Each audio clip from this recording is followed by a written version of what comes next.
ungandati ndipinde mutsoka dzavafundisa kubva pano tibatewo scripture iyoyo 1 Samuel chapter 9. 1 Samuel chapter 9 from verse 1. Now there was a man of Benjamin whose name was Kish, the son of Abiel, the son of Zerah, and the son of Beroka, the son of Abiathar, and a Benjamite man of power. He had a son whose name was Saul, a choice young man and godly. There was not among the children of Israel a person that like him from his shoulders. Verse 3. And the asses of Kish fathers so father were lost. So Kish said to his son, take now one of the servants with thee, go and seek for the donkeys. That line. Baba wake varasa madongi ndo vari kumupa advice.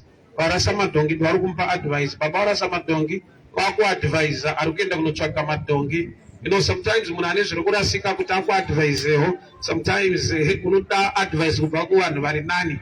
But I've come to realize in life kuti vamwe vanhu vatisina kunzwa inyaya yekuti takavajaja panyaya dzavakakundikana, but hakuna munhu anokundikana pazvinhu zvese. Okay. Ndakura kusvika pakuziva izvozvo kuti newa unoti dofo ane area yaanoziva usati waakuziva, kungoti pamwe hasisi izvo zvingajajwe munhu kunzi idofo, but uchaona kuti baba varasa madongi vari kupa mwana advice kuti nai mwana wangu so chitora muranda, one of the servants, go and look for the donkeys. Advice, tora muranda munotsvaga madongi. Arasa madongi ndi baba, ari kuadvisa futi ndi baba. There's a position yeubaba yaunofanirwa kuunderstanda. Fathers, they can make mistakes by the remain fathers. Baba vakaita error, vaite mwana mudiki, vanoita baba vaita error. So it takes wisdom and maturity kuti ugone kutaurirana nababa wako zvakanaka mukukanganisa kwavo, nokuti nyangwe vakanganisa vanoramba vari baba.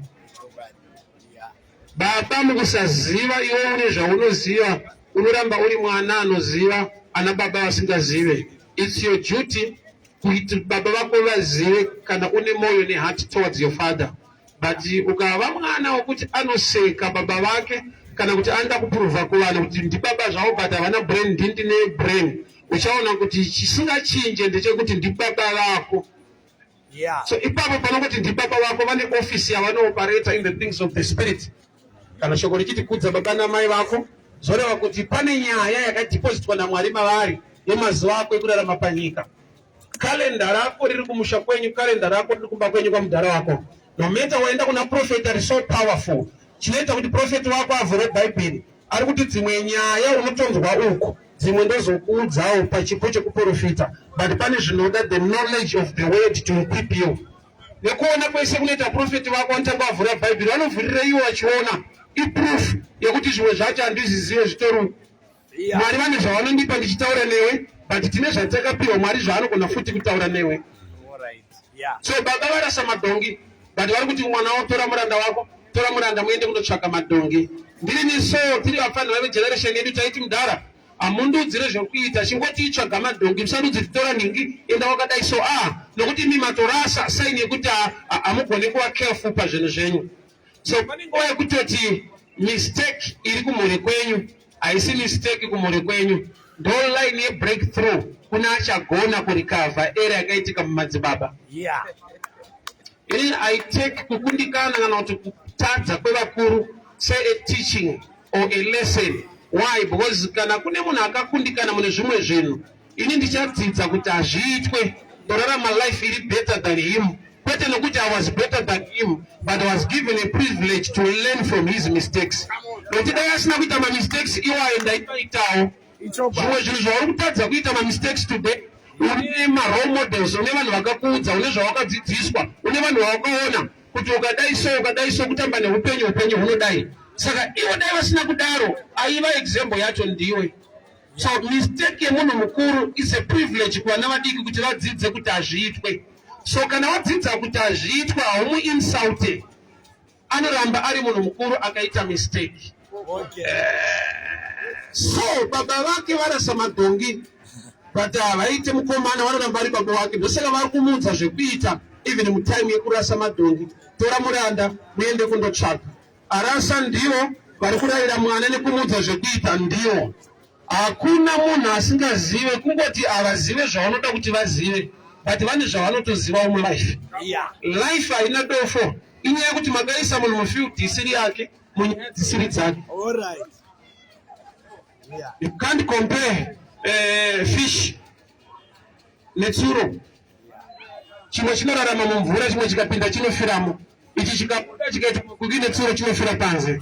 Une a place yauri designed to operate better and excellent. So uchiona hakuna mwana wefish anoita malessons eswimming in nature. We are designed to operate in that field. It becomes very easy. So zvimwe zvinhu zviri easy kwauri kunawo vanhu zvakaoma.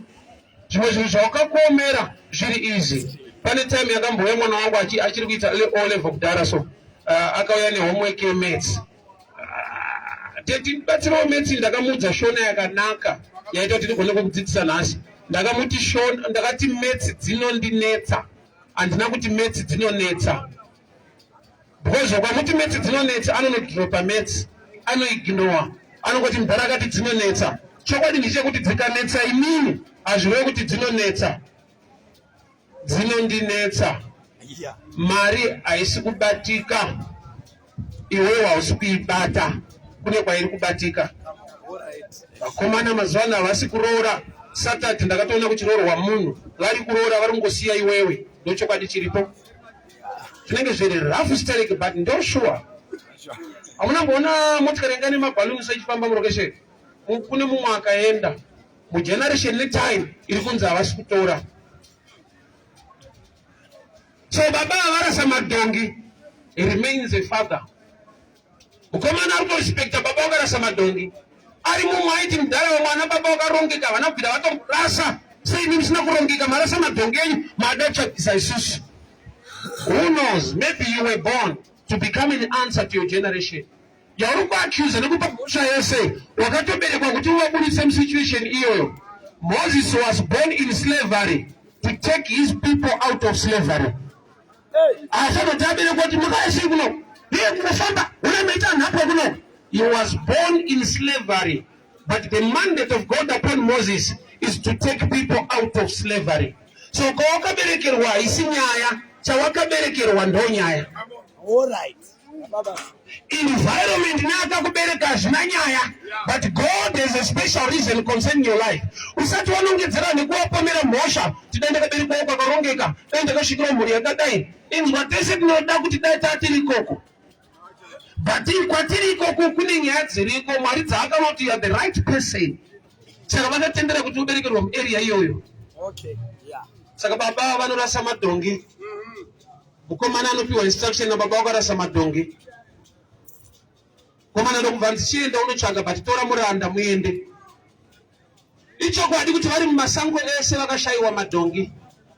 Muranda ndopaakazoti kuna so, tadii taenda muguta kune munhu waMwari, there's a prophet munhu waMwari, tiende tononzwa ikoko kuti zvakamira sei. Uri kuonera kuti muranda haagoni kutaura kana baba vachiri kutaura muchiri kumba. Saka baba pavakamupa muranda, havana kumupa muranda, vakamupa advisor ane jaketi rakanzi muranda. Vamwe vanhu vopfekedza marong jacket, saka usingagoni kuteerera nyasha dziri mavari newisdom dzavakatumwa naMwari to give them to your life. Murume ainzi Namani, musikana akamupa 10 around mulife make kuti andopora, musikana wendiro aishanda mumba. But pane day raakashift office from a dishwasher to a spokesperson.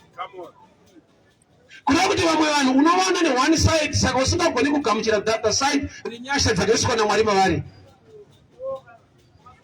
Mukomana aenda musango madhonga ashayikwa, saka unza 10 around mulife make. Muranda waunganzi nababa tora muranda uende naye, ndiye akazomupa advice. Kurati baba vako pavakatienda musango havana kukurasisa, vakakupa munhu anokusvitsa kwaunofanirwa kusvika, but pane sango rinoda kumbofambwa nokuti muranda haagoni kutaura zvaakataura izvi dai manga muchiri kumba, anotaura musango.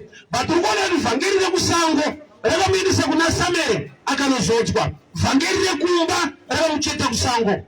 Madimikira regandia download musha. Dzimwe nguva unoti kumba hakusi kwako unorinzwa, unorinzwira parodhi unochinja life. Saka respect ndakutoisa kumba kwenyu nokuti havana kukudzvanyirira kuti usanzwawo muwafundisi. Saka as long mufundisi wako asingaparidze seri, he is greater than me by teaching you to respect the man of God. Amen. Yeah. Why? Because hawaigona kuzvinzwa dai akakuti uriwe pano musaitomboenda somewhere. Saka baba nyange vakarasa madhongi vakamuti chitora muranda uende naye. Muranda paari kutaura musango asi muranda ari kutaura. He is the father ari kutaura kuburikidza nemuranda. Nokuti kana ari kumba muranda haatauri kunotaura baba epamba. Saka pautsvaka madhongi musango ndokubva vamashaya. Ndozvinoita kuti muranda agone kutaura imwe nyaya. Kune dzimwe nyaya dzisingataurike mulife mako nokuti pane zvichiri kuwanikwa. Vanonzwisisa ndokutaurira iwe. Zvotokoma musoro idhirama iyi. Zvikanyatsokuisa pakona unoita hunhu chaiwo chacho. There is a level of understanding inongouya because of situation. Kana madhonga ashayikwa, muranda akataura unogona kunzwa. So vakaenda musango ndokutanga kutsvaka madhongi ndokubva vamashaya. And I know kuti hazvaita kuti vamawane nokuti there was a reason kushaya kwavo kwakaita kuti aende kuna Samueri kundozodzwa. So Mwari vari kuda kuzodza munhu, saka ane zvinhu zvaanofanirwa kushaya kuti asvike kwaari kudiwa. The first disciples, John chapter 5, Luke chapter 5. Jesu akasvika vanhu vachitowacha mambure vasina kubata. Kureva kuti dai vanga vabata aisvika vaenda. Yeti pavakazobata Jesu auya, ndobva vakasiya zvokubata uye vakatevera Jesu. Kureva havana kubata kuti vabatwe. Vozi vakabata havabatike. Saka chimwe chinhu zvori kupotsa-potsa so ndokuti utomirawo panapa. Feya type yako haimire pese. Pane madhonga ari kushayika. Adai uri busy pamoto uri kuchekutu netimu rako. Mamadhonga acho asikubatika. Saka unoti arigani muchikora time pavakomana. Vakomana unoti varaidza manje unozoenda time. Idhongi tsano, dhongi akawanikwa zvakanaka. Ini ndobvunza kuti vachirikwera vakomana vari kurotu. Nekipfuura nekumusoro. Saka dzimwe nguva madhongi itori strategy yekuti akashayikwa tsano munobatika. So vari musango vatsvaga vashaya ndopakati bheta tidzokere kumba zvanzi muranda there is a man of God. Pane problem life ndapa kuti maneta kufamba ndopamunozoziva kwazvinoita kuti zviite. Ko muranda akadii kumbotasati vatsvaga madhongi kuti handei kune muprofita ari kwadudzi vakatrusta sango kudarika profeti. But sango rashaya madhongi ndokuzoti kuna profeti. Vazhinji kuna mataitori plan B. Ai zvakafamba kusaiti kwaungauri wangosvikaure. Why? Because pera vanhu vanotrasta masango darika shoko raMwari. Ai madhiri ako akabuda musha hapana pawaimbomira uchiti Mwari kutozoti Mwari dai vandirangarira pane madhonga ashayikwa. Why? Because vanhu vanotrasta masango. Because madhongi akashayikwa musango, vakaenda musango vakashaya madhongi musango. Haasi kumbaka madhongi arasika musango, vamatsvaga musango hamuna. Ndokubva paita munhu ati kune muprofita ariko. Muprofita vanomuziva vaneta kutsvaga here kana kuti vanotoziva kuti ariko vasati vatsvaga? To me, zviri pachena kuti vaimuziva muprofita uyu vasati vatombopinda mumasango acho. But pane pavakatrasta sango kuti tikaenda pachikomo ichi, tikaenda kona ndozvavari kuita iyo. Ndikarova dhiri, ndikabuda nemaspotsa, ndikazodai sozvakuti masango haana madhongi. Matema. Matete, manhanga. Vanorohwa paruwa kodi.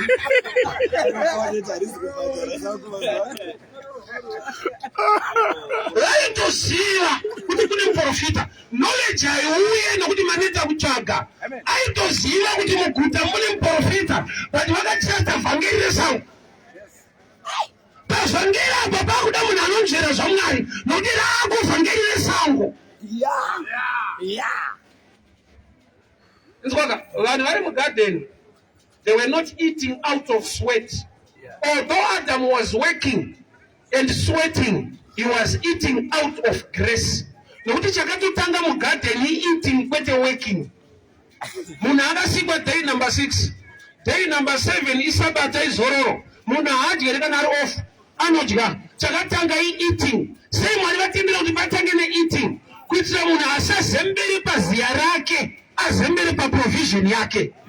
Saka pava kudzingwa mugarden achinzi you eat out of sweat, which means zvachinja. Uku kunototanga kwatomboshanda dikita kuti udye, uku waitoshanda nyange wadikitira, but provision aiva Mwari. Plan B ndeyekuti kana tashaya ndopatinoti asi kune muprofita ariko.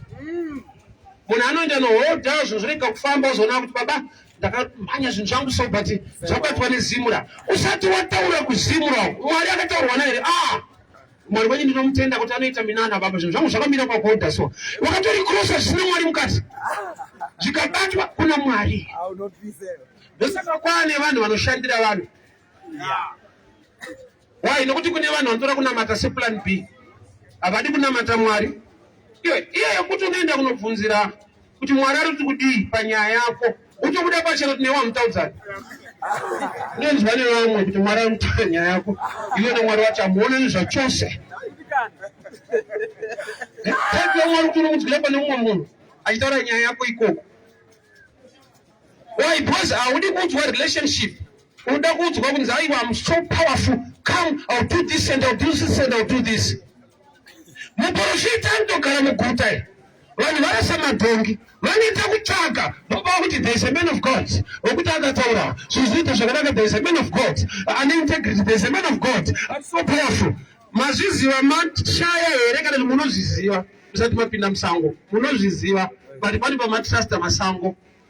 Kutrasta masango kutrasta beauty makeup iwe usiri wake up unoita mosi kuti unoshama kuti anochiwo wakutora imwe type asingatori type yedu ukatrasta sango pane parino disappointa. Wakamboshaya basa wakafunda zvekuti unoudzwa kunzi qualification yaminayo baba hatigone kukubhadharai government haibvumira. Wakambotora statement wayo unoita rovha rinoremekedzwa bhadharike nokuti wakatrasta mapepa ako asi kuti kufunda kwakaipa but ukaimba nesango uchishiya the voice of God unonzwa nekufamba. Zviri pachena kuti vanomuziva Samuel kuti arimo but vaudzwa kunzi endai musango munotsvaga madhongi. Yeti muranda ndopane problem. Anoziva zvaSamuel muranda, mudhara hazive, mudhara anongoziva zvekumasango. Vhangeri remumba rababa rati endai musango, vhangeri remusango remuranda rati andei kune muprofita Samuel. Chiona manje kuti vaenda kwaSamuel, Samuel ari kuziva nyaya dzavo. Komadi kungonanga kwaSamuel aiwa iplan B. Ndikatira zvinhu zvangu sazvikazorambawo so kuna vanobatsira mazano, kuna vari kushandira vanhu, kuna vanobatsira kunamata nekunamatirwa zvinhu tu zvakasiyana. Kunamata nekunamatirwa zvinhu tu zvakasiyana. Nyasha dzekuti Samuel arimo muguta vanodziziva Mwari vakatipa the voice, the seer, but they trust masango. Savanoita kutsvaga ndokuti aiwe mhani kune muprofita ariko iye kuziva zvinoshanda mari yapera. Kungoibata so manje ndaita zvakati yesi yapera soita daindakadai apachina unoita musoro usisina dhimoni racho remusoro rinouya kana yatiperi. Masango aya ichokwadi ndomokarasikira dhongi but masango ane musikanzwa kana mukafamba asi anzi wakaenda masango akawanda including sango rekumusha in the land of Benjamin.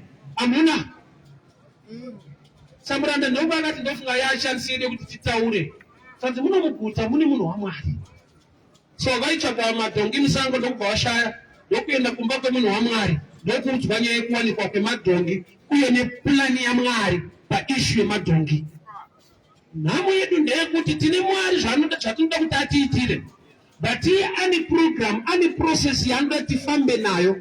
Sometimes to us kutsvagiswa madhongi nemumwe munhu and asoda mukaona chiti handidi kushandiswa muupenyu kuriko but advantage yekushandiswa experience yako hainyoronzi wakashandiswa inonzi waishanda. So chona every company yawapo yakuda experience wahuna because company wakagara 2 months because akushandiswa kushandiswa kana wakubvunzwa experience kuinterview avati vakashandiswa vanokubvunza time wakatora saka kushandiswa kunoshanda nekuti kunogadzira chinonzi experience iwa kushandiswawo iko kuchishanda tarisa data side rekushandiswa you gain experience in the next endeavor vakabvunza experience unoti ndinayo iwe waishandiswa but yakushanda nekuti wakagona kugamuchira kumboshandiswa kwacho handikuitiswa handishandisike nevanhu kana manje ndaitsvaka madhongi ndopari kutangira rwendo rwekuti uzogara padhongi samambo saka chauri kutsvagiswa iprogramu yekuti uchikawanikwa newe wawanikwa unochidominata mambo mazuva aya vaigara padhongi so the first king kwaisraeri kuva kwavo kwavarasika madhongi but iri family yasarudzwa namwari kugara padhongi nhamo yako chikadaro chiri chiprofita chiri kugariro wacho dhongi rashaika kumba chiprofita chekuti iwo ukawanikwa uchagara padhongi upenyu hwese uri mambo but pane problem yekuti mudhara akarasa dhongi unogona kuti baba dai makarongeka matibatirira mhani matiuraya pamwana baba warasa madhonga. You know there are some people who are just good and they are just good for nothing. Angori bo but apana irivo anacha inacho munhu angori bo chete ari bo yake asipatara madhonga ashaikwa kumba haisi family yakavengwa ifamily yasarudzwa namwari but iri kutangira paproblem ende ine vana vanotumika namudhara arasa madhongi tine vanhu vekuti ndo maanswers to this nation but they are busy accusing the leaders in our time. Magana mangoda no politics. You are born in this nation for a reason. There is a mandate yakaiswa naMwari mauri. Saka Moses was born in slavery, but the mandate to take people out of slavery. Akaberekwa munhamo kunzi azobuditsa hama dzake munhamo. Dai uriwe Moses waingoti waberekwa uri kuIjipti so waswera mchifamba saka makavharirwa muIjipti nakurongeka generation yemadhara asina kurongeka makangopinda sei muno. There was a reason to complain but akafocus on the mandate Mwari aisa life make. You are an answer to this nation before you complain and judge people. Nokuti ndwa kurasa madhonga hakuna inokuti mukuru anotsika vari kukundikana so dai iwe newana 3 muri kukundikana 1 otara ari kukundikana 16 million population iwe wana 3 vari pama 1 level. Maqualities leadership anongooneka iri pa small scale. Vana vaku 3 vari kuchema newe wocomplain namura kutadza vanhu 16 million.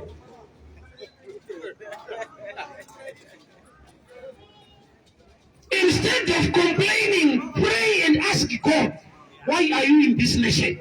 Maybe you're the Moses of our time. Papa, problem, Papa, starting point. Do you know what I assure you,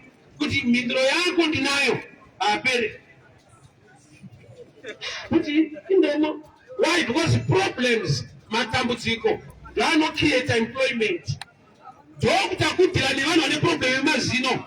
KFC kutila ni vanu vapinda mtaoni vane nzara. Pese pani basa, pani nawo iri kugadziriswa. Yona titsipere ushaye basa. Matambudziko akapera so tinoita mushe tinotambura wese. Because problem they not create employment. Those pani pachidiwa solution.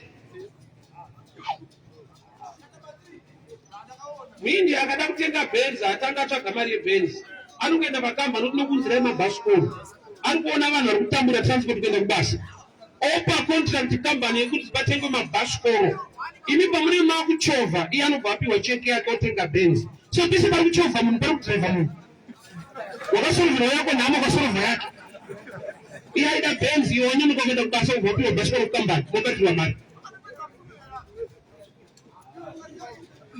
Jesu achiti varombo muchange muinawo nguva dzose hakusi kufarira varombo.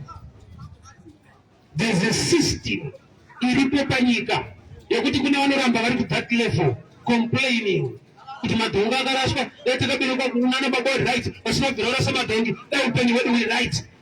Apa ana baba vese vasina kurasa madhongi hakuna chakachibva kumba kwavo.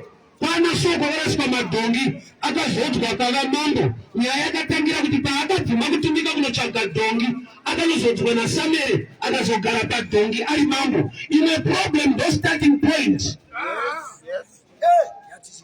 That's all. Problem yawina ndo platform yacho iri suitable for you kuti zviite zvakanaka. So instead of complaining, funza Mwari kuti ndoitei musituation yakadai. Tumika. Pese paunonamatira chinhu, Mwari unoshanda nevanhu panyama, vanokuconnecta kuchinhu. Ende papo pacho uchita sekungori kunetswa. I was give people example pana. Last time pandakaenda ku London, pandakaenda ku UK. How I got there, ndakafonerwa nedzimwe hama dziri ku Coventry ku London. Kuti ne hama yedu yashaika quarter force, takumbira munhu mhanye kundoparidza wozi isitiri vafundisi vese vese ka. Vai. Kune vane ma status isitiri mu road. Kana mubhazi ndoparidza, saka ve status vakaramba kuenda. Vanoti koshei vai. Ndobva taenda tikanoshumira ndapedza. Pakapera about gore. And the same people don't pass on the phone kuti you did a good thing to us. Tine zvinhu zvatoda kuita kuno. We want to make a visa for you. Send a picture passport. That's why I got to London. Ndakaenda ku London via kuNamu. Iwe kuNamu awuende. Kunamatira kuenda ku London. Ndakaenda ku Namu. Unoparidza uri pamoto so, paNamu so. Visa richitodhindwa. Iwe rako kuchema uchidzanya kuti Mwari ndirangarire. Ndinobata mweya inobata mavisa. Ndiwo varibata. Autumike kumadhongi.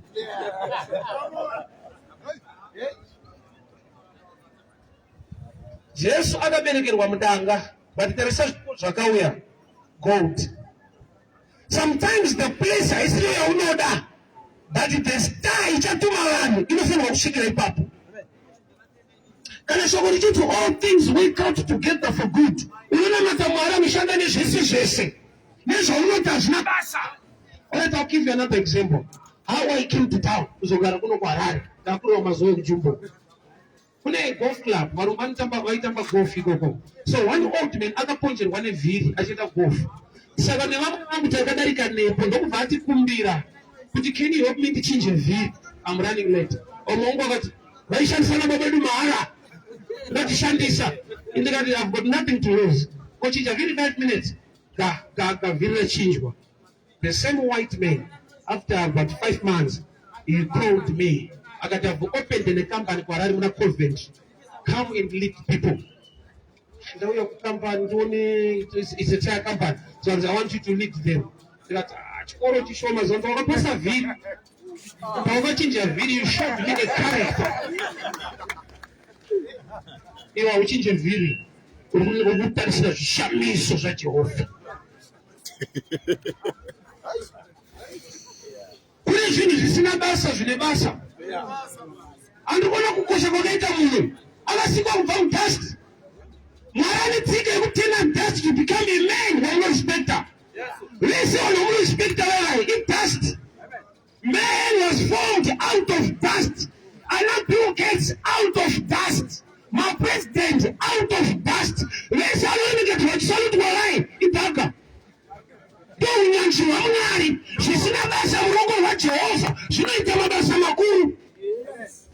Kana richiti all things work out together, kuya uri pamwe pacho wakapotsa mhinduro yako nokuti yakaisa kunge ichallenge. Enda utsvaga madhongi, paparasa madhongi. Unogona kuti mugarainda musina kurongeka imani. Inda musina kurongeka mudabasa samadhongi. Vamwana baba vakarongeka. Nevana vari kurama life iri bitter yekublame maparents. Need to mean that the life him Garang is now late. But he winner. He came alone from Mozambique and Panambique. Akashanda mapuraza chitambudzika chinetse chikazozoka akashanda. Ana zvombi zvaakaachiva but rwendo rwaakafamba upenyu hwaakararama kuti ndizevepo ndo machampion. Why? Because life yoga nzimbo iita iwewe. So mfana enda kune imwe nyika wandogara uzova nemhuri woshanda. It's not easy. Sisi mabva kure so machaina ari kubva kuHong Kong wachita business imakabva kuri Longwe kune ndekupi Longwe neHong Kong baba isi distance ibrand.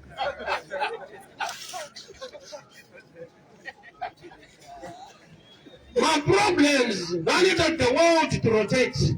My problems no backbone ima business. Hakuna business rilipo kusasolva rimwe dambudziko. Situation iri kumhuri kwedu so no starting point. No starting point yacho. Une zvinhu zvaunosangana nazvo musituation dzawanga usingade kuita zvaunotozoti akomana apa ndakaita songe ndanyumwa kuita chinhu. Inyaya kuti madhongi akayaswa kumba kwenyaya ukaiteera muntaraunda arasa madhongi hongu kuva careful madhongi ahasi but advice yake atitora muranda nokuti musango muranda achakuudza moenda vasamira unozotwa unati kuzotwa kwako kune chekuita nemuranda wapiwa advice nababa kuti take the servant and go. Saka baba nyange vane zvavasingagoni vane mamwe mashoko okuti ukabata life inochinja. Why munhu agone zvese ende munhu atate zvese. But danger nekuti ukavenga munhu hana chaanogona even achitogona. Unzave timu dziri pasi peloguswa vanokudza tiri pamusoro paigoni timbari mene zviri kuitika patidi yakatiipa baba ko inda isiri kumusoro unyatsoda mweya wokuda chinhu ukada munhu haatadze ukavenga munhu zvese anotadza but I've come to challenge you munhu haatadze zvese. Jesu pane paanopa example kwete ngiyozi yevafarisi kuti kutenda kwenyu kukasaita darika kwavarisi hamuripinde. Sei muchitipa example yevanhu ava mukurasika kwavo kwese chinhu chatakadzidza very serious. Ina matinoonita nenguo zviso onita nenguo mabharo achifuna mukurasika imomo they are determined ino mukuva correct hapana iripo. One day nandiri paairport Cape Town satema guys angabva kuSomalia so time yeprayer yanga yakwana mamuslim akawaridza kaZambia so akatanga kuita prayer patama airport panze paroad vanhu vakatarisa time yeprayer ikakwana mamuslims ari dedicated zvekuti even mustreet ndozvatifanira kudzidza munhu wese ane zvaasingagone ane futi chaanogona. Indakayemura mama wachitawa nekachemberi kanomira pakone nemabhongo achitaura kudenga kachemberi unono wakwara kuzivera kakatsinwa baba chikamaipozi une shumba so kachitsanangura dedication asekuru.